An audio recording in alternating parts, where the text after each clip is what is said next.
What's going on, people, and welcome back to another match preview and my starting 11 for tomorrow night's game, Manchester United versus Chelsea, 8 o'clock kickoff.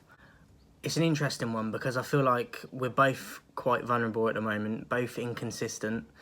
I do feel we've had a better season than Chelsea, not just because of where we are in the table, but just the consistency side of it overall over the season, and just not the major managerial changes that have been going on like it has been at Chelsea, and the behind the scenes stuff. I do think that, as I said, we're both vulnerable though, and I wouldn't be hugely surprised if Chelsea can come to us and get a draw. I don't think they'll get 3 points. I am pretty confident we can get the 3 points. I'll tell you my prediction in a minute, but I think that they could come and grab a draw, but I don't think they'll grab 3 points. So prediction, I will go 2-0 to Manchester United. Hopefully we can get another clean sheet and De Gea can add to his tally. I know he's already got the Golden Glove, but just boost them numbers even more. I would like to see Garnacho start in this one. I think he deserves to start, and hopefully he will. De Gea would be my keeper. Aaron Wan-Bissaka at right back. I would go Varane. I'd go Varane, Lindelof and Luke Shaw. And then I would go 2 in the midfield. It would be Casemiro and probably Fred. I know McTominay's back now, but don't want him anywhere near the team. But I wouldn't be surprised if he starts because he's back fully fit. But I would go Casemiro and Fred. And then on the right, I'd actually go Sancho over Antony. I know there's a lot of issues with Sancho in terms of his tracking back, but I don't think Antony's great at that either. So, and I prefer Sancho to Antony. So I would go with Sancho on the right, Bruno at 10, and then I would go Garnacho on the left and Martial up top. I kind of feel like I need to put Eriksen in there. He did kind of get an assist for that Casemiro goal against Bournemouth, even though it hit a defender before it reached Casemiro. It comes from the Eriksen pass and the vision. But the trouble is I'd have to play Bruno further back, which I don't mind doing, but I'd have to take Fred out, and I don't really want to take Fred out. But I don't think Fred will play. I don't think he'll start anyway. But for me, what I would do, I would have Fred in the midfield. So I haven't really got space for Eriksen. So Bruno would be 10. Garnacho on the left, as I said. Sancho right and Martial up top. I do think we've got enough to beat Chelsea, especially this season because of what they're going through. And I think they're very vulnerable. And their confidence is low, I think. And I think it's an opportune time to play them, especially at home.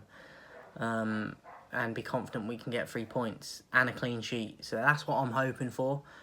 But as I said, they could come and get a draw. I wouldn't be totally shocked if they could. But I feel like they're struggling to score goals.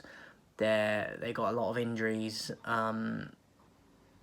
Players out for a long time as well, and just I don't think they've fully worked out their best team either. So even though we're near the end of the season, so they've got a massive squad, as we know.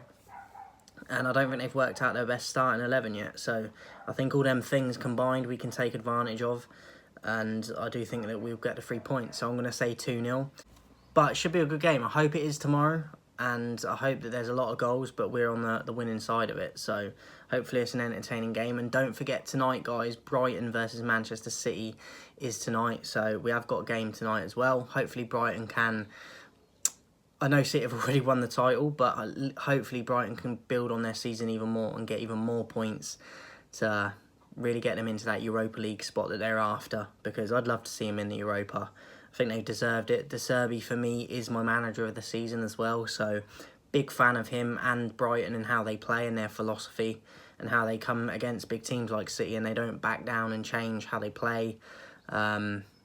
I really admire that about them. So hopefully tonight Brighton can get something. I have predicted, I think I went 2-1 to Man City away win, but a narrow one. I think they'll cause City a lot of problems, but I think City might just do enough to scrape through. But with the title being won, Pep might rest up a lot of the players and change it around and bring a lot of youngsters in. I don't think he will, but there's a good chance a fair few of them could miss out, which will make them not as strong.